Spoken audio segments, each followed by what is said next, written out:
मतलब मेरा अभी 2 मिनट 30 सेकंड से 3 मिनट तक अभी सांस रोक पा रहा हूँ अभी। कितना मिनट हो रहा है बैक कंबर? 2 मिनट 30 से 3 मिनट आसपास। अच्छा, 3 मिनट तक जा रहे हो? हाँ, वाह। हम्म, वाह। नहीं और अब वो अभी जो देवता का जब कितना कर रहे हो? जॉब ही नहीं कर रहा हूँ मैं अभी। मुझे और एक क्रिया बताया था शक्ति ने। क्या क्या क्या? शक्ति ने अलग क्रिया बताया था। अभी मतलब जब करो 3 मिनट के ऊपर जाने के बाद ही तुम मंत्र जप करना, शक्ति ने बोला था। किसने बोला था? जो मन में आया था, ये जो मैं जाप कर रहा था ना, ओम नमः शिवाय ओम का, तभी मुझे बोला गया था कि ऐसे ऐसे करना और सांस जल्दी बढ़ जाएगा, तुम्हारा रोकने की ताकत बढ़ जाएगी। क्या करने को बोला था शक्ति ने?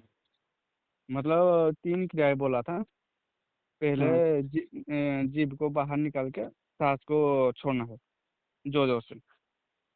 उसके बाद बोला था कि जो जीभ को मतलब फूंकना है। उसके बाद सेकेंड में फूंकना है 100 बार आसपास हम्म फूंकना है। उसके बाद जीभ को उल्टा करके मतलब खिचड़ी मुद्रा लगा के फिर से लेना है सांस को। उसके बाद छोड़ के फिर से रखना है, तो आराम से हो जाएगा तुम्हारा। उसने ऐसे ही बोला। हम्म जब किया तो 20 सेकंड हो रहा था, 10 सेकंड 20 सेकंड हो रहा था, इमीडिएटली 1 मिनट हो गया था। उसके बाद मुझे बस बोला गया। बहुत अच्छा है किया है। आज मैंने एक उस पोस्ट डाला था ना, एक प्राणायाम से मतलब ऋषि बहुत सब सिद्धियां प्राप्त कर लेते हैं, वो पता मुझे था? बोला गया था भी मुझे।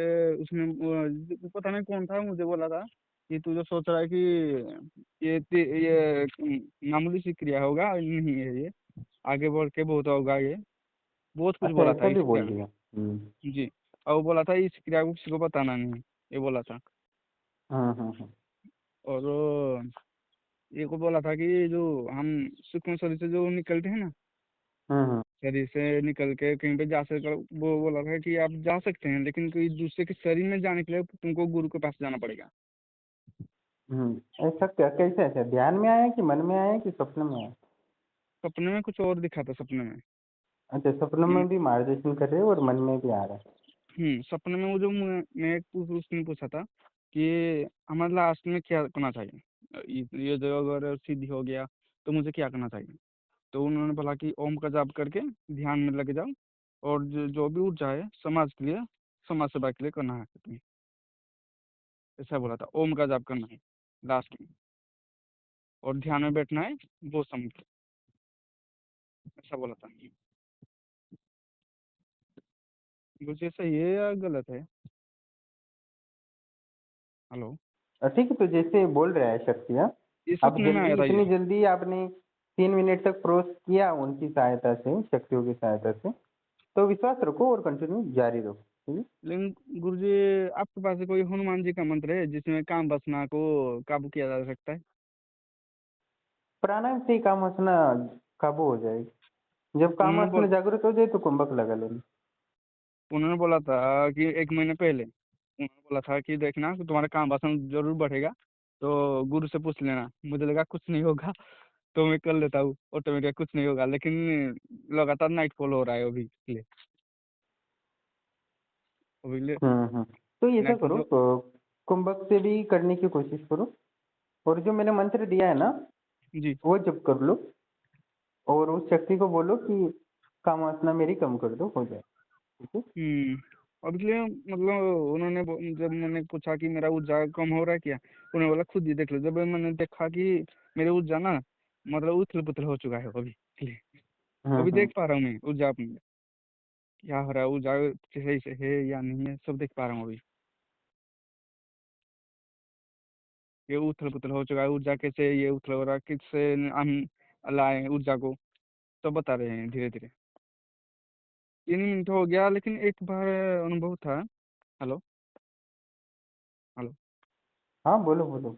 एक बार अनुभव था कि सांस को रोका था, लेकिन इमीडिएटली पता नहीं मुझे लगा एक खाई में जा रहा हूँ मैं।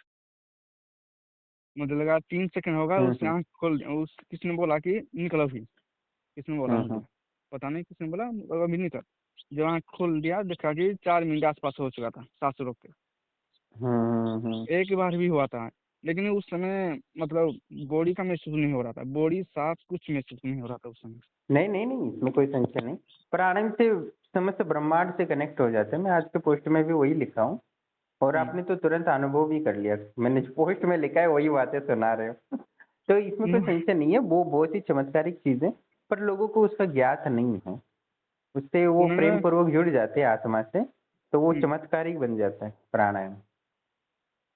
जो मेरा अभी जो काम आसान बढ़ गया, नाइट फ्लो हो रहा था बार बार, मुझे लगा, मैंने पूछा कि अब क्या करना है, तो उन्होंने बोला कि अभी गुरु के से पूछ ले क्या करना है क्या नहीं, उनसे ठीक बात है, कर कोई ले। बात नहीं। अभी बस क्या करो, वो जो मंत्र दिया है वो हम्म, जब करके आश्रम की शक्ति को समर्पित कर दो। उनको बोल दो कि मेरी काम ऊर्जा को नियंत्रित करो, वो कर देंगे। ठीक ठीक। है। अभी मेरा ऊर्जा ना उथल पुथल हो चुका है, मतलब सही जगह में नहीं, अभी देख पा रहा हूँ पूरा वो तो होगा। आराम से। देखो देखो, अभी क्या साधना अभी अभी शुरू की है, ठीक है। तो अभी धीरे धीरे वो मंत्र जब जो दिया है मैंने उसका करो, हम्म, और उस शक्ति को बोलो मेरी ऊर्जा को नियंत्रित करो, संतुलित करो, मु- और काम ऊर्जा को भी घटा दो। मुझे ठीक। मुझे एक महीना पहले ही बता दिया था कि ऐसा होगा, देख ले। मुझे लगा कुछ वो नहीं तो होगा मैं। होगा ना भाई, देखो आ, वो तो प्रक्रिया है। ठीक जी है। बारिश होगी तो बिजली भी गिर सकती है, संभावना है। ठीक है। जी तो वो तो बिना बिजली गड़गड़ाए तो बारिश नहीं होगी ना। ठीक है। तो वो जी जी। प्रक्रिया है, उसको झेलना पड़ेगा।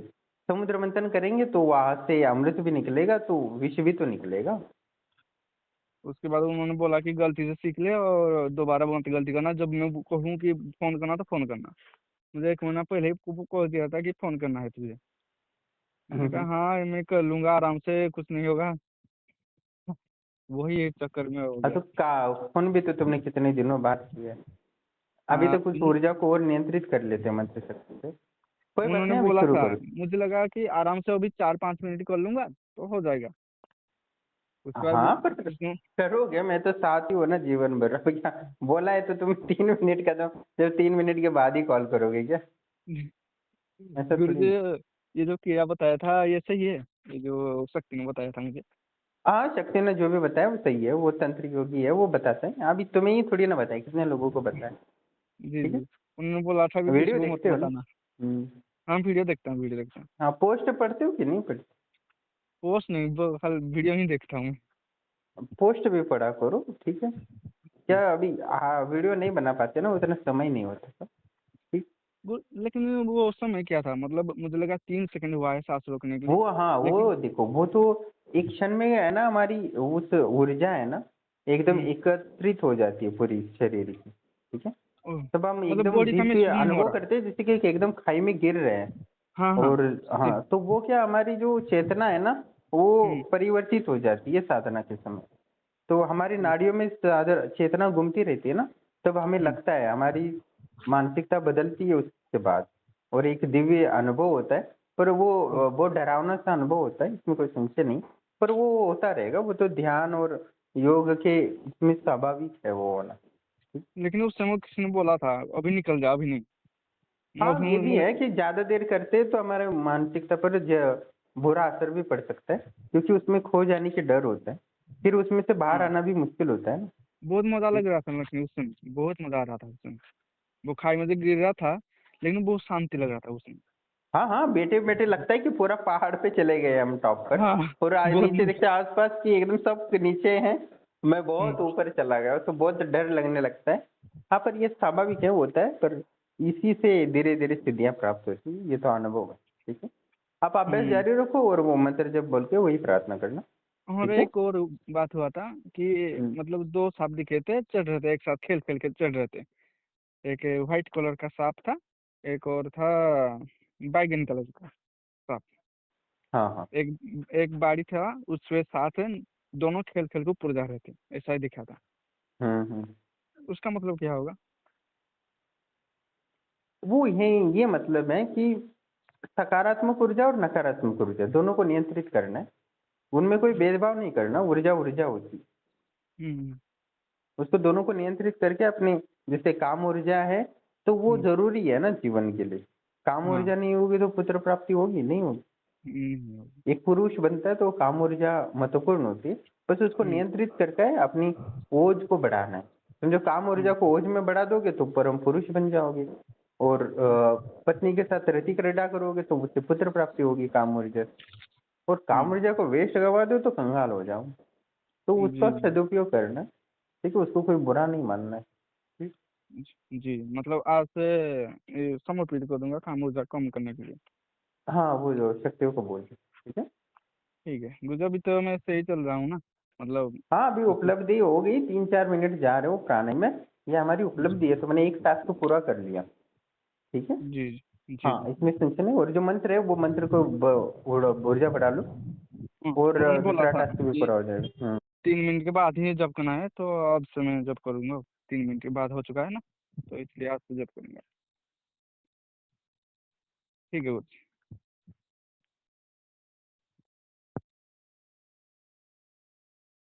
हेलो।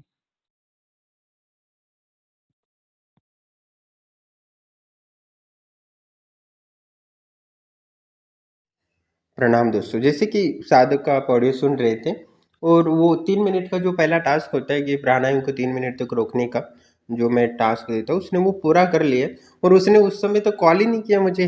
वैसे तो उसको कॉल करना चाहिए, तो मैं और कुछ मार्गदर्शन करता। और उसने कॉल वगैरह तो किया नहीं उस दिन से, जिस दिन से आश्रम से जुड़ा था। मैंने बताया था ये करना है, ये तुम्हारा टास्क है, तो उसी में लगा, उसने कॉल नहीं किया। कोई बात नहीं, पर टास्क उसने पूरा किया, अच्छा लगा। और जीवन में एक महत्वपूर्ण होता है, प्राणायाम बहुत ही महत्वपूर्ण होता है। मैं लोगों को बोलता हूँ, पर लोग नज़रअंदाज कर देते हैं। मैं उसी में एक आपको कहानी सुनाना चाहता हूँ, मतंग ऋषि की। जो मतंग ऋषि थे, जो बालक थे, और प्राचीन समय की बात है, जब स्कंद पुराण में वर्णित है इसका कथा। जो शूद्र कुल में जन्मे थे मतंग ऋषि, और परंतु उसकी आत्मा तो ना वो दिव्य ज्ञान की प्यासी थी, जल रही थी। उसे ना वेदों का अधिकार था, ना योग्यों में प्रवेश था, ना उसकी प्राण शक्ति अत्यंत विकसित थी। क्योंकि वो मतंग ऋषि थे, शूद्र थे, तो इसलिए यज्ञ वगैरह तो कर नहीं सकते। और ना ही कोई ब्राह्मण उनको शिष्य रूप में स्वीकार कर लेता, जिससे कि वो ब्रह्म ज्ञान को प्राप्त कर सके। तब उनके एक रुद्र थे, उसने उनसे वार्तालाप की। एक रुद्र ऋषि थे, तो उन्होंने बोला, ये बालक, तू ना कर्म से ऊंचा है, ना जाति से। यदि तुझे ब्रह्म चाहिए तो प्राण को साथ, प्राणी वो रथ है जो आत्मा को ब्रह्म तक ले जाता है। मैंने आपको पिछली बार भी एक वीडियो में बताया था कि हम प्राणायाम से 108 सिद्धियां प्राप्त कर सकते हैं, और मैंने इसका चमत्कार देखा है। और मैंने इसके संदर्भ में पुरानी, जब हिमालय में था, तो मैंने बहुत सारी कहानियां आपको बताई हैं पिछली वीडियो में। आप वो वीडियो देख सकते हो। तब उसके बाद मतंग जो बालक था, उसको एहसास हुआ कि मैं तो यज्ञ भी नहीं कर सकता, ना मंत्र जप कर सकता, ना देवी देवताओं की पूजा कर सकता हूँ, ना ईश्वर की आराधना साधना ही कर पाता हूँ। कोई गुरु मुझे स्वीकार भी नहीं करेगा, मैं शूद्र हूँ। तो उसने, जो रुद्र ऋषि था, उसने जो बताया था कि प्राणायाम कर लो, तुम्हें मिल जाएगा। जैसे मैं भाई कुंभक करने को बोलता हूँ लोगों को, पर लोग समझ नहीं पाते कि भाई कुंभक क्यों करूँ। पर तब उसके बाद मतंग ऋषि समझ गए थे उस ऋषि की बात। और उसके बाद वो जंगल में चले गए, अनुलोम विलोम किया, नाड़ियों शुद्ध की, भस्त्रिका से अग्नि जागृत की। उसके बाद वो कुंभक लगाने लगे और प्राण को स्थिर करने लगे। उसके बाद अंततः वो केवली अवस्था को प्रवेश किया, जहाँ श्वास एकदम, श्वास बंद हो जाता है। जैसे एक साधक है हमारे पास, वो 3 मिनट तक श्वास को एकदम रोक लेता है, 30 मिनट तक। तो वो केवली कुंभक के पास चला गया, वर्षों तक उसकी साधना चली। उसके बाद हिमालय के बर्फ में, निर्जन कंधारों में, और पूर्ण मौन रहकर प्राण के सहारे उसने दिव्य सिद्धियां और दिव्य देवी देवताओं के दर्शन किए। जब उनको लंबे कुंभक की अवस्था प्राप्त हुई, मतलब 3 घंटे 6 घंटे भी तक भी हम श्वास को रोक सकते हैं, तब हमें शरीर से जो समस्त ऊर्जा होना एकत्रित हो जाती है, और हमें उसी समय निर्विकल्प समाधि की प्राप्ति हो सकती है। और उस समाधि का निरंतर अभ्यास करने से हमें बहुत सारी सिद्धियां मिलती है। वैसे उनको समाधि मिलती है, मतलब कुंभक प्राण समाधि मिलती है, जिसे मैंने पिछले वीडियो में बताया था। निर्विकल्प समाधि और प्राण समाधि में क्या अंतर है। और उस प्राण समाधि से भूख प्यास से भी मुक्त हो सकता है व्यक्ति, बिना प्यास से बिना भूख से भी रह सकता है ऐसा कई महीने तक। मैंने खुद अनुभव किया है कि जब मैं हिमालय था, मेरे गुरुजी ने बोला कि आज से तुम पानी मत पीना, तो मैंने पानी पीना छोड़ दिया। तो 1.5 महीने तक मैंने पानी का एक घूंट नहीं पिया था, फिर भी शरीर एकदम जैसा था वैसा ही रह गया था। तो मैं समझ नहीं रहा था ऐसा कैसे हुआ। मुझे तो पहले डर लगा कि गुरु क्या बोल रहे हैं, बिना पानी के रहो। तो उसके बाद मैंने देखा चमत्कार की प्राण ऊर्जा बहुत ही भयंकर ऊर्जा होती है। वो उसकी समाधि में स्थित रहते हैं, प्राण समाधि में, तो निश्चित ही बड़ी बड़ी सिद्धियाँ मिलती है। सूक्ष्म शरीर से लेकर परकाय प्रवेश की सिद्धि मिलती है, भूख प्यास से मुक्त हो जाता है, और दूसरी चीज़ कि उसमें इतना सामर्थ्य आ जाता है, शरीर एकदम हल्का हो जाता है, और वो दिव्य त्रिकालदर्शी सिद्धियाँ वगैरह भी प्राणायाम सिद्धि से प्राप्त किया जाता है, और बहुत ही आसानी से किया जा सकता है, इसमें संशय नहीं। जब उनको मतंग ऋषि को बहुत सारी सिद्धियाँ मिल गई, तो वो फिर से अपने घर लौट आए, समाज में लौट आए। तब उन्होंने बहुत सारे व्यक्तियों के रोगों को स्पर्श करते ही उनको ठीक कर दिया। वो मुख को बालक को वाणी दे दी, तपस्वियों को बिना भोजन जीवित रहने का सिखाया, क्योंकि प्राणायाम के बिना हम भोजन के बिना भी रह सकते, प्राण को सिद्ध करते। तो उन्होंने तपस्वियों को ये सिखाया, जिससे कि उनकी साधना समाधि में स्थिर होने में मदद हुई। राजा भी उनके चरणों में झुके, जो ताकतवर होता है उसके सामने तो सब लोग झुकते हैं। मैं बोलता रहता हूँ ना, इन्फिनिटी पावर हासिल कर लो। अंततः ऋषि ने उन्हें महायोगी की उपाधि दी और वो एक ऋषि बन गए। तो श्वास को जितने जीत लिया ना, उसने पूरे काल को भी जीत लेता। वो अमर हो सकता है, अमृत को जागृत कर सकता है। जो मैं बोलता रहता हूँ ना कि ब्रह्मरंध्र में हमारे पास अमृत है, उसको जागृत कर लोगे तो काल से भी जीत लोगे। आप 500 साल 1000 साल तक जी सकते हो। जो एक व्यक्ति था चांगदेव, जो ज्ञानेश्वरी में आपने पढ़ा होगा, महाराष्ट्र के संत थे जो ज्ञानेश्वर, तो उनके जो शिष्य थे चांगदेव, वो 1400 साल तक जीवित थे, और प्राणायाम से अपनी आयु को बढ़ा देखा था, पर उनके पास ब्रह्म ज्ञान नहीं था। तो वो चांगदेव के पास आए थे। तो चांगदेव के पास आए थे तो वो शेर पे बैठ के आए थे जंगल से, क्योंकि वो जंगल में रहते थे। सारा समाज भयभीत हो गया था। तो चांगदेव ने वो जो उनका दीवार था छोटा सा घर के बाहर, तो उसको चला दिया उनके सामने। तो चांगदेव का घमंड यूं ही टूट गया, और वो उन्होंने ज्ञानेश्वर को गुरु रूप में स्वीकार किया। और चांगदेव की उम्र 1400 साल थी, और जो ज्ञानेश्वर थे वह सिर्फ 14 साल के थे। इतना अंतर था उनके उम्र में और गुरु शिष्य में। पर उन्होंने जो ज्ञान प्राप्त किया, तो उसके बाद उन्होंने शरीर छोड़ के परमात्मा में विलीन हो गए। तो और गौतम बुद्ध ने भी विपश्यना को दिया है, प्राणायाम को महत्व को समझा है, पर लोगों ने उतना प्रचार नहीं किया है। पता नहीं क्या हुआ है कि जो इतने गूढ़ रहस्य है विपश्यना के संबंध, मतलब प्राणायाम के संबंध में, और गौतम बुद्ध ने भी प्राण को साधने के लिए कहा था, पर लोग या समाज ने, जो वास्तविक जो धर्म के गुरु होते हैं, वो बस ऊपर ऊपर की बातें करते हैं। पता नहीं क्या करते हैं, मुझे समझ में नहीं आता। वो लोगों को लाभ पहुंचाना चाहते हैं कि नहीं चाहते। अभी वो तो यही है कि जब तक आप साधना नहीं करोगे तब तक कुछ लाभ नहीं हो सकता, और बाकी के लोग बस आपको उल्लू बनाते हैं, यही कह सकता हूँ। क्योंकि आपके अंदर की ऊर्जा सिर्फ प्राणायाम से ही जाग जाती है। जो हिंदू हो या बौद्ध धर्म हो, वो जब तक प्राण को साधन नहीं लेगा, बौद्ध लोग विपश्यना से, या तिब्बत के लोगों ने भी प्राणायाम से बहुत कुछ प्राप्त किया है अपने। सो पढ़ेंगे तो आपको समझ में आ जाएगा कि तिब्बत के लोगों ने प्राणायाम से क्या क्या प्राप्त किया था। और हमारे भी ऋषि मुनियों ने बहुत कुछ प्राप्त किया है, पर लोग उसको छुपाते हैं, दुष्ट लोगों को ना मिले इसलिए। पर वास्तव में यही है कि वो मेरा कहने का तात्पर्य यही है कि जब सच्चा ज्ञान किसी को मिल जाए ना, तो वो दुष्ट बन ही नहीं सकता। वो दुष्टता क्यों करेगा जब उसको सच्चा ज्ञान मिला हो? तो वो क्यों वासना में भटकेगा? तो ज्ञान हर व्यक्ति को शुद्ध बनाता है, पवित्र बनाता है, और व्यक्ति को अलग दिशा देता है, और खुद को भी और समाज को भी और ब्रह्मांड की भी समस्त ऊर्जाओं को वो दिशा दे सकता है। तो निष्कर्ष ये निकलता है कि मतंग ऋषि ने ना, उनके पास ना ज्ञान था, ना जाति थी, ना यज्ञ कर सकते थे। केवल उन्होंने प्राण से ही उसका अनुशासन किया और आत्मा को, ब्रह्म को बनाया। और प्राणायाम जब मौन से जुड़ जाता है और ईश्वर की ऊर्जा अंदर प्रकट हो जाती है, तो उससे बढ़कर कोई नहीं होता। ब्रह्म एक का जो ज्ञान है वो प्राण में नियत है। प्राण तत्व को समझ लो तो ब्रह्म तत्व को समझ लोगे, इसमें कोई संशय नहीं। और पूरी अष्ट सिद्धियाँ वगैरह सब वर्णन हो जाएंगे। जैसे मैंने पोस्ट भी में कल डाला था, बहुत ही महत्वपूर्ण था। तो मेरे ख्याल से आप उस पोस्ट को भी पढ़ा करो, और प्राणायाम को हल्के मत लिया करो। वो बहुत ही चमत्कारिक है, बहुत सारी सिद्धियाँ देता है। जो बहुत सारे लोग हैं सिर्फ जप करते हैं और प्राणायाम नहीं करते ना, वो निश्चित ही उनकी ऊर्जा अनबैलेंस होती है। और जो सिर्फ प्राणायाम करते और जप नहीं करते ना, उनका भी बैलेंस है। जैसे साधक बोल रहा था, तो उसने तो कॉल नहीं किया। ठीक है, अभी मैं क्या ज़्यादा लोगों को ये नहीं करता कि तुम यही करो वो करो। जो अपनी मर्जी का मालिक है, जैसे करना है करो। मेरा काम है कि बस मार्गदर्शन करो, जैसे जिसमें परिस्थिति में हूँ मैं बस मार्गदर्शन करता हूँ। और व्यक्ति को मेरे पास इतना ज्ञान तो अनुभव तो है कि मैं हर परिस्थिति से व्यक्ति को जो चाहिए उस परिस्थिति में ला सकता हूँ, इसमें संशय नहीं है। तो कहने का तात्पर्य है कि हमें प्राणायाम को समझने की कोशिश करना चाहिए, प्राणायाम को अपने जीवन में उतारना चाहिए। प्राणायाम से बढ़कर कोई चीज़ नहीं है। ये सिद्धि सिर्फ कुंभक लगाने से 108 सिद्धियाँ मिलती है, पर कोई ना कोई साधक होगा जो मैं जो बोल रहा हूँ वो सिद्ध करके दिखाएगा, इसमें संशय नहीं। कोई ना कोई तो ऐसा साधक ज़रूर होगा जो मैं जो बोल रहा हूँ प्राणायाम से इतने कुछ प्राप्त कर सकते हैं, वो कर लेगा, कोई ना कोई तो होगा, इसमें संशय नहीं है।